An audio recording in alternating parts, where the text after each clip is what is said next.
개별 관광이 많아졌다. 그래서 뭐 맛집 투어라든지 체험이라든지 그러니까 이런 여행을 선호하다 보니까 특히 MZ 세대는 특히 이제 모바일로 찾아다니는 걸 하다 보니까 좀 현명한 소비를 하게 되는 것들이죠. 그러다 보니까 과거와 같은 전반적인 이 요커들의 성향과 소비의 성향 특징 패턴들이 완전히 바뀌었다.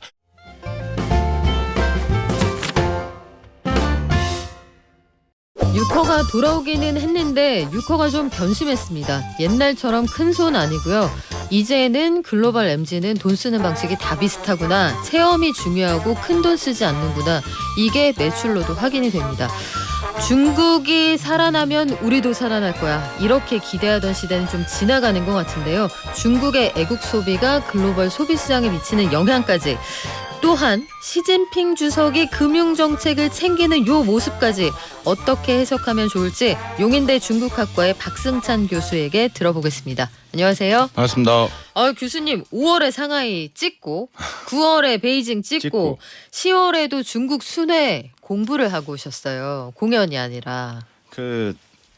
이게 중국 경제는 네. 무조건 현장에 답이 있기 때문에 그쵸, 현장을 어디나 직접 그렇죠. 봐야 되겠죠. 그렇죠. 네. 그래서 직접 요번에 또 상하이도 한번 보고 그다음에 안희성 뻥구라는 또 나름 또 2선 3선 도시를 또 가서 한번 느껴보고 물론 이번 출장이 그 상하이에 있는 우리 대기업들 중견기업들 그 법인장님 대상 특강을 하러 갔었거든요. 그래서 네. 미국의 관점에서 보는 미중 기술 패권 뭐 이런 거 이야기하러 갔었는데 이게 인상이 남았던 게 강의를 다 듣고 모 법인장님 우리가 다 아는 뭐 L 법인장님이 교수님 내년에는요 중국 사업 해가 뜰 수 있을까요? 가슴이 확 무너지더라고요. 왜 해 안 떠요? 그게 이제 여러 가지가 있겠죠. 그러니까 한중 관계 좀 잘 좀 가만히 좀 있어주면 좋겠다. 뭐 이런 뉘앙스도 있는 것 같고. 그래서 지금 제가 열심히 이제 해보려고 좀 하는데 걱정이 많다. 그래도 그 기대가 크다. 이런 여러 가지 의미가 포함되어 있는 것 같습니다. 그래서 네. 그 말 한마디에 우리가 모든 게 담겨 있다라는 생각이 듭니다. 아직까지 쉽지는 않은 것 같은데 조만간에 한중 간에 한 재계에서 100명 정도 수행해서 만난다 이런 얘기도 있기는 하더라고요. 그렇죠. 지금은 조금은 스탠스가 조금 바뀌었죠. 네. 그래서 이제 지금 민간 교류라든지 기업 간 교류가 지금 조금씩 터져 나오고 있고 그러니까 요 부분에서 정부 차원에 조금 더 힘을 실어준다면 그러니까 아까 지금 중국에 사업하고 계신 법인장님의 그 소원대로 내년 사업에는 중국 사업 해가 뜰 거라고 생각하는데 중국 경제가 내년에도 조금은 기대를 하기에는 조금은 물론 성장은 하겠지만 네. 과거와 같은 성장 부분에서는 조금은 소비가 안 올라오기 때문에 좀 기다려야 되지 않을까라는 생각입니다. 자, 소비 얘기를 해주셨으니까 지난 9월에 베이징 다녀오시고 나서 저희랑 만났잖아요. 네. 그때 중국 사람들 돈 씀씀이가 좀 달라졌다. 예전보다 박해졌다라고 말씀을 하셨는데 이번엔 어떻습니까? 이번에 좀 보면 좀 데이터를 한번 보고 좀 말씀드릴게요. 네. 중국 국가 여유국이죠. 그러니까 우리의 관광부 같은 건데 우리가 말하는 그 특수지죠. 그러니까 중추절 국경절 연휴 때 8일 동안 약 한 8억 2,600만 명이 나갔다는 거죠. 여행을 그렇죠. 갔다는 거죠. 이게 이제 코로나 있기 전 2019년 대비 한 4% 증가했다고 해요. 관광 소비 지출도 지금 우리 돈으로 한 138조 원 정도. 이것도 2019년 대비 한 10% 증가했다라고 하는데 근데 사실 이건 제가 볼 때는 이건 지방 정부가 돈을 푼 효과다. 그러니까 소비 쿠폰이 그 효과가 이거 억지로 만들어낸 느낌이 있다. 그럼 제가 현장을 가서 봤을 때 그러니까 먹는 거 식당을 빼고는 우리가 말하는 뭐 화장품, 뭐 의류 이런 백화점에서 제가 쭉 보면서 이 예전에 내가 왔을 때랑 너무 다르다라는 게 느껴요. 근데 아직까지도 여전히 사람들이 조금은 돈을 예전만큼 안 쓴다라는 게 이번에 가서도 피부로 느꼈고 또 현지에 있는 여러 중국인 친구 그다음에 한국 기업분들 말씀을 들어봐도 예전만큼은 아니다라는 게 확실히 나타난다. 그래서 지금 중국 정부가 지금 억지로 주로 맞추고 있는 그래서 지금 당장 나타난 통계를 가지고 소비가 올라왔다라고 보는 것은 절대 금물이다. 중추절 연휴 지나고 나서도 국내 소비가 지금 말씀하신 것처럼 쥐어짠 느낌이다.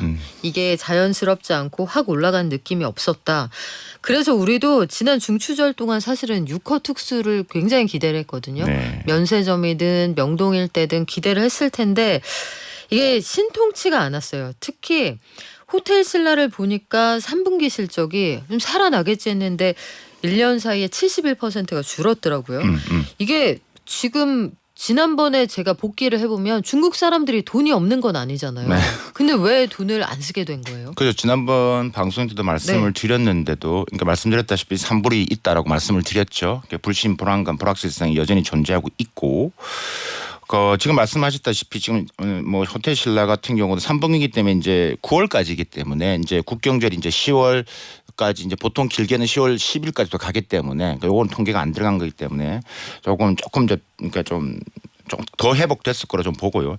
9월까지만 좀 요코 이야기를 조금 더 말씀드리면 9월 한 달 동안만 통계를 보면 중국인 관광 요커가 26만 한 4천 명. 그러니까 제일 많이 들어왔습니다. 2위가 일본 25만 명인데. 근데 이게 9월, 그러니까 코로나 있기 전 2019년도 9월 달에 한 54만 명이 들어왔거든요. 그러니까 이제 그때 비하면 약 한 49% 정도까지는 올라왔는데 아직까지 많이 안 올라온 거죠. 네. 그러니까 지금 이렇게 지금 올라왔는데, 그러니까 일단 해외여행 나가는 것도 예전만치도 않다라는 거고, 그러면 소비를 하는데 앞에서 말씀을 드렸다시피 일단은 경기 침체가 좀 갈 것으로 소비자들이 느끼고 있고 좀 관망을 하고 있고 아껴야 된다는 거 첫 번째. 그러니까 있고 두 번째가 이제 소비 패턴의 변화. 이게 이제 단체 관광, 우리가 요커라고 했을 때 단체 관광인데, 여러분 명동 나가서 보시면 아시겠지만 다 자기 스마트폰을 들고 옵니다. 저도 명동 나가보면 저한테 물어봐요. 네. 여기 뭐 우리가 영 가게가 어디냐, 그 뷰티 편집쇼 뷰티 어디냐, 네. 자기가 보여주면서. 그래서 그러니까 FIT라고 하죠. 그러니까 개별 관광이 많아졌다. 그래서 뭐 맛집 투어라든지 체험이라든지, 그러니까 이런 여행을 선호하다 보니까 특히 MZ 세대는 특히 이제 모바일로 찾아다니는 걸 하다 보니까 좀 현명한 소비를 하게 되는 것들이죠. 그러다 보니까 과거와 같은 전반적인 이 요커들의 성향과 소비의 성향 특징 패턴들이 완전히 바뀌었다. 그럼 거기에 맞춰서 우리 여행사라든지 면세점이 조금 전략을 다시 짜야 되겠죠. 저는 그런 게 참 아깝더라고요. 이게 방송사에서 하는 그런 가요 프로그램 공개 방송 때 보면은 외국 사람들이 진짜 많이 와요. 그냥 그 주변에 네. 이분들을 어떻게 관광 상품과 하나로 엮어서 패키지화할 수 없을까? 그것도 좋은 아이디어네요. 그렇죠. 그치? 이게 아이돌 공연을 보러 비행기 타고 몇백만 원씩 쓰면서 온단 말이에요. 그렇죠. 중국도 많죠. 그렇죠. 네. 굉장히 많고 히잡 쓰고도 오고 전 그렇죠, 세계에서도 그렇죠. 오는데, 이분들에게 한 코스로 아이돌의 모든 걸 느낄 수 있는 그런 여행 상품 만들 수 있으면 얼마나 왜 좋을까요? 안 만들죠, 그거? 방송 그거 들으신 분들 좀 만드셔야 될 것 네, 같아요. 그거 하면 좋을 것 같아요. 그러니까 진짜. 예, 좀 네. 그런 체험이 중요한 거죠. 그거부터 시작해서 네, 네, 네. 호텔 뭐 이런 거 다 엮으면 좋을 것 같은데, 자, 미국 화장품 업체인 에스티로더 주가가 올해 들어서 보니까 한 60% 급락을 했습니다. 우리나라 LG 생활건강도 지금 주주들이 난리예요. 이게 주가가 말이 되느냐 이렇게 얘기들을 하시는데, 여기에 중국에서 안 팔리는 게 굉장히 크다고 합니다. 화장품 분야에서도 애국 소비가 바람이 부는 거예요? 아니면 중국 화장품이 너무 좋아져서 이제 남의 거 사다 쓸 필요가 없는 거예요? 저는 그 둘 중에 만약 두 가지 이유가 또 있는데 네. 하나를 선택하라면 애국 소비보다는 중국 화장품의 퀄리티가 좋아진 것도 있지만, 우리가 이제 경영학에서 페인 포인트라고 하죠. 그들이 뭘 원하는지를 중국 기업이 잘 아는 것들이죠. 그 사례들이 많긴 한데 방송 중이라서 오늘 다 말씀 못 드릴 것 같고, 네. 일단 제가 볼 때 그러니까 지금 AP나 그다음에 LG생건이나 그러니까 중국 매출이 가장 컸죠. 이건 뭐 누가 보더도 마찬가지인데, 근데 이거는 예견되었다라고 저는 보여지는데, 저희가 이렇게 보면 한국 화장품 내 중국 내 포지션이 참 애매모호합니다. 이도저도 아니다. 그러니까 이런 거죠. 소비자들 물어보면 프랑스 하면 우아하다. 이런 말. 이태리 하면 좀 럭셔리한 느낌. 일본은 좀 섬세하다. 그다음 프랑스, 그다음에 독일은 기술력이 있다. 그럼 한국 제품은 뭐죠? 대답을 못 해요. 우리나라 거 좋은데. 그러니까 근데 한국 화장품에 대한 부분에서 제일 많이 나왔던 그 응답률을 보면, 제가 조사를 해보면 가성비요, 가성비. 근데 가성비로는 중국을 못 이긴다는 거지 지금은. 그러니까 때문에 이제 우리가 가성비가 아니라, 그러니까 MZ 세대가 이제 가치를 이제 추구하는 게 많기 때문에 이제 가심비라고 하죠. 그러니까 가성비가 아니라 가심비, 마음을 울리는 거죠. 그래서 제가 많이 이제 우리 기업분들 이야기하는 게 이제 약자를 줄여서 VIP 전략을 짜야 된다. 그게 이제 좀 가치 소비를 하는 밸류를 짜야 되고, 밸류 컨셈션을 해야 되고, 그다음에 이미지, 그러니까 이런 그 아이 이미지를 좀 하는 작업들을 좀 해야 되고 그다음에 프리미엄 브랜드를 만드는 작업이 중요하다. 그래서 한국 화장품이 가성비가 좋아서 뭐 이런 식의 정말 화장품 좋은데 이미지가 그렇게 포지션이 되어 있기 때문에 근데 그 우리가 3년 동안 안 들어간 사이에 중국산 제품이 다 그 자리를 차지하고 하이 브랜드는 일본 제품들 서방 브랜드들이 다 차지하고 있는 것들이죠. 그러니까 이런 게 아쉬운 건 부분들이 있죠. 그러니까 중국 소비자들이 한국 화장품 하면 뭐 이태리, 프랑스 다음에 일본, 그다음에 한국, 그다음에 로컬이었는데 네. 이 한국과 로컬 차이가 별로 안 났는데 이게 그 사이에 변화가 생겼다. 이렇게 저는 보고 있습니다. 그 말씀을 들으니까 더 전방이 암울해지는 게 애국 소비다라고 하면 정책이나 사회적인 분위기가 달라지면 다시 사서 쓸 수도 있는데 브랜드의 경쟁력 자체가 약화됐다는 얘기 아니에요. 그렇죠. 그걸 더 저는 크게 보고 그다음에 애국 소비다. 예. 그래서 포지셔닝이 과거에 뭐 처음 할 때는 됐지만 이제는 소비자들이 변하기 때문에 스마트폰으로 모든 걸 다 보고 확인하기 때문에 너무나 시장이 혼탁해져 있고 이런 정리 작업들이 좀 필요하지 않나라는 게 제 생각입니다. 현장에서 본 느낌입니다. 근데 그 와중에도 보면은 중국이 어쨌든 예상했던 것보다 그리고 상반기에 절망했던 것보다는 올해 성장률이 괜찮을 것 같다. 근데 돈을 안 쓰는데 수출도 전 같지가 않은데 연간 4.9 이상 뭐 5 이상 보는 글로벌 IB들도 있고요. 이게 괜찮을까요? 그리고 내년은 어떨까요? 4.9 3분기에 4.9인데 이거는 이제 소비의 영향이 받쳐줬다. 그다음에 4분기도 이제 우리가 좀 있으면 광군제가 다가오거든요. 그죠? 11월 10일 날 광군제 다가오기 때문에 이제 반응이 될 것으로 보여지고 5%는 무난할 것으로 보여지고 있고 글로벌 IB들도 그렇게 보고 있는 것 같고요. 내년인데 내년을 이제 보려면 최근에 중국 정부가 이제 1조 위안 우리 돈 한 185조의 국채를 발행을 했죠. 이게 이제 올 4분기에 5천억 위안을 쓰고 나머지 5천억은 내년 1분기에 쓰겠다. 근데 이게 내년 성장률을 위한 준비 작업을 하고 있는 겁니다. 어느 정도 효과가 날 것이냐라는 것은 뭐 크지는 않겠지만 이게 돈이 다 지방 정부로 가고 이게 쓰는 용도가 딱 정해져 있거든요. 8가지 분야. 그 8가지 분야가 다 뭐 인프라 투자. 그러니까 이제 소비가 안 될 것으로 보는 거죠. 소비 안 되니까 중국이 할 수 있는 카드는 수출도 안 돼. 그러면 인프라밖에 없는 것들이죠. 그 작업을 지금 하면서 이제 성장률을 메꾸려고 하는 것들이죠. 그리고 그 사이에 계속 이제 소비 심리를 올리기 위한 작업들을 하겠죠. 그 내년에 또 이제 춘절이라는 게 또 있고 그러면서 이제 그런 작업을 하고 있기 때문에 우리가 단순히 1조 위안이라는 그 의미를 좀 되새겨야 될 거 내년을 준비한 작업을 시동을 걸었다. 이렇게 보시면 될 것 같습니다. 내년 성장률 저는 네. 4.5 정도 봅니다. 4.5. 네. IMF도 내년에 지금 인도가 한 6.23%를 지금 전망을 했고요. 중국이 그다음 두 번째예요. 그다 5% 잡았는데 좀 낮게 잡더라도 4%는 갈 거라고요. 그래서 저는 한 4.5 정도는 뭐 지금 소비가 안 올라오겠지만 또 이렇게 꾸역꾸역 만들어내면 투자까지 되면 네. 된다라는 것들이.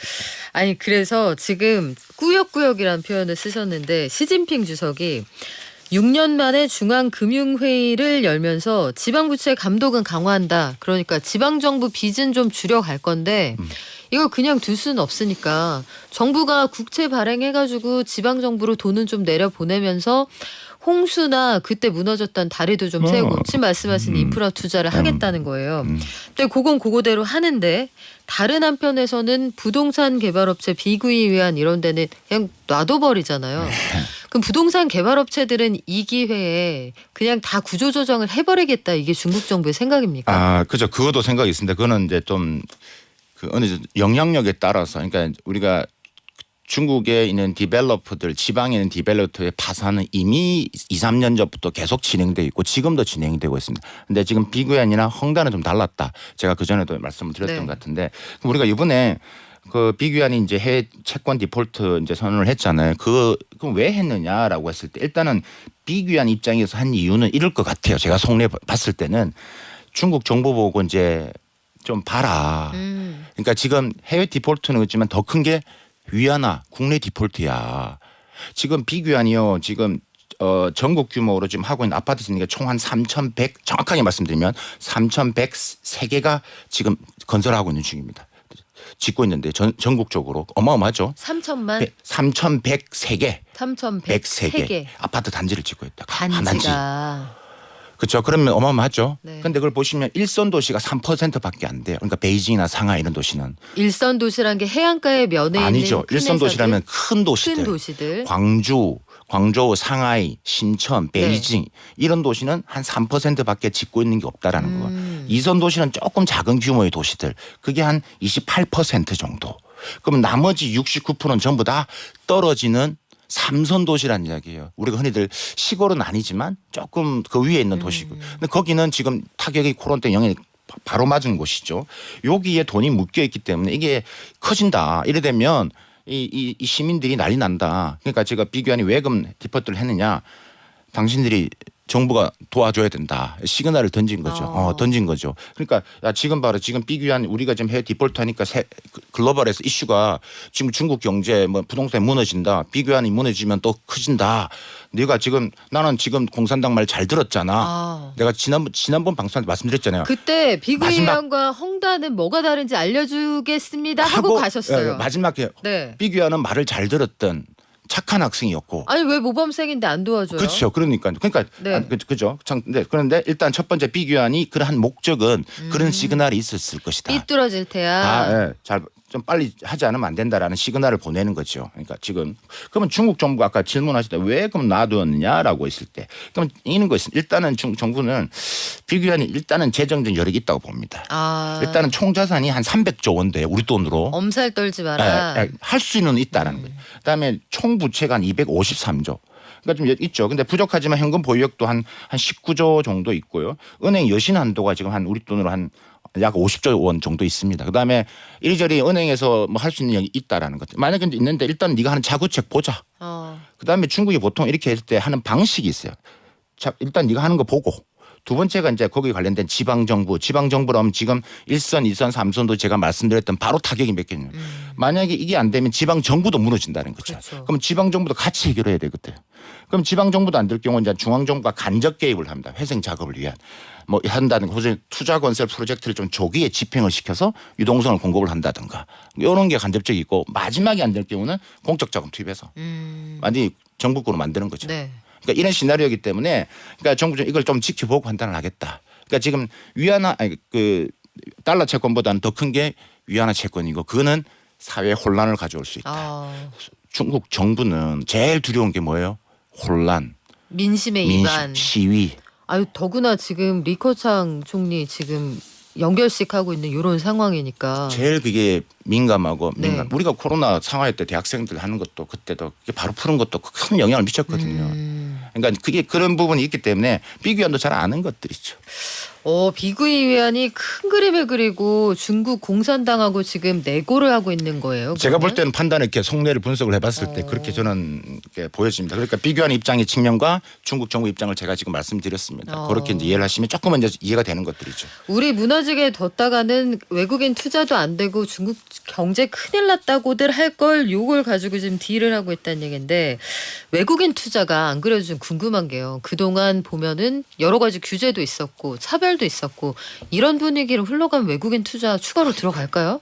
그러니까요. 지금 위안화 지금 하락되고 있죠. 미중간 금리 확대되고 있죠. 그다음에 미중간 둘러싼 갈등. 그다음에 또 반간첩법 이런 것들이 또 각 국가별로 다 교육을 시킨다고 반간첩법 조심해라. 그러니까 이런 여러 가지 이유로 지금 뭐 중국 경제 정책의 작용화 현황 분위기 그다음에 중국 경제의 불안감.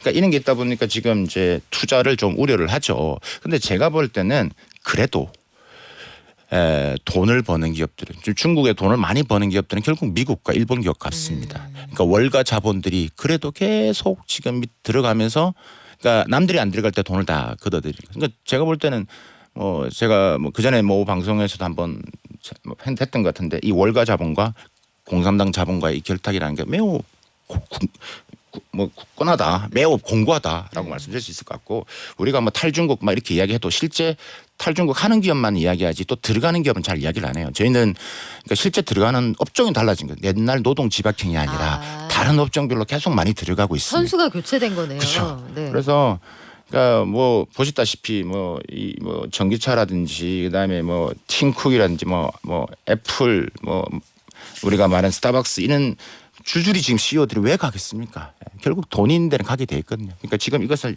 한 달만 보고는 판단할 수는 없다. 하지만 그런 우려는 있다. 근데 그것이 앞으로 중국 투자를 안 한다라고 보기에는 제가 볼 때는 그거는 좀 아닌 것 같고 글로벌 기업들은 돈 있는 곳은 간다. 제가 미국에 있을 때 가장 많이 들었던 질문에 또 돈에는 자본주의와 사회주의의 꼬리표가 없습니다. 아하. 돈에는 벌면 됩니다. 그렇지 않습니까? 중국에서 달러를 벌었는데 그 중국 달러에서 벌었는데 거기에 중국에서 거의 번 돈 메이드 인 차이나라고 안 써 안 있죠. 적혀 있죠. 그렇죠. 그 말이 가슴에 딱 같이 듣는 말이었거든요. 맞는 말. 그러니까 지금 미국 기업들이 계속 들어가는 거고 미국 기업들이 중국 들어가는 거에서 지금 바이든 행정부에서는 머리 아픈 거죠. 그러니까 보이지 않는 충돌이 있는 것들이겠죠. 근데 머리 아픈데 바이든 대통령하고 시진핑 주석이 조만간 에이펙 정상회의에서 만나잖아요. 네. 화해하거나 대화할 생각이 없으면 굳이 안 만나도 될 텐데 특사 보내서 사전 정지 작업하고 뭐 가는 길이 어렵고 얘기를 하지만 만난다는 건 관계 회복이 좀 될 가능성이 있다는 뜻 아니에요? 그렇죠. 지금 적과의 동침이죠. 적과의 동침이 지금 분위기는 딱 보시면 지금 전형적인 어공과 늘공의 기싸움입니다. 지금 바이든 행정부가 조금 적극적이죠. 그러니까 이거는 결국은 이 국제 문제 지금 국제 문제 이슈가 가장 크기 때문에 이 중국의 도움을 받아서 해결을 해야 되는 그걸 자신 업적으로 만들어야 되는 내년 중간 선거를 위해서 네. 가장 중요하거든요. 지금 있기 때문에 지금 미국은 조금 조급해 있고 중국은 그 조급할 이유가 없죠. 그러니까 지금 점차하고 있는 거고 이제 조율을 하고 있는 단계인데 그런 거죠. 지금 만약에 만나고 나서 그 다음에 또 행정명령 때리면 어떻게 할 것이냐. 안 된다는 거죠. 그러니까 하지 마라 이런 이야기를 하고 미중 간의 네. 이런 것은 여러분 분리해서 보셔야 됩니다. 만난다고 절대 좋아지진 않는다. 자, 에이펙 정상회의 끝나고 다시 한번 오셔야겠다는 생각이 아쉽다. 들면서 지금까지 용인대 중국학과 박승찬 교수와 함께했습니다. 고맙습니다. 감사합니다. Let's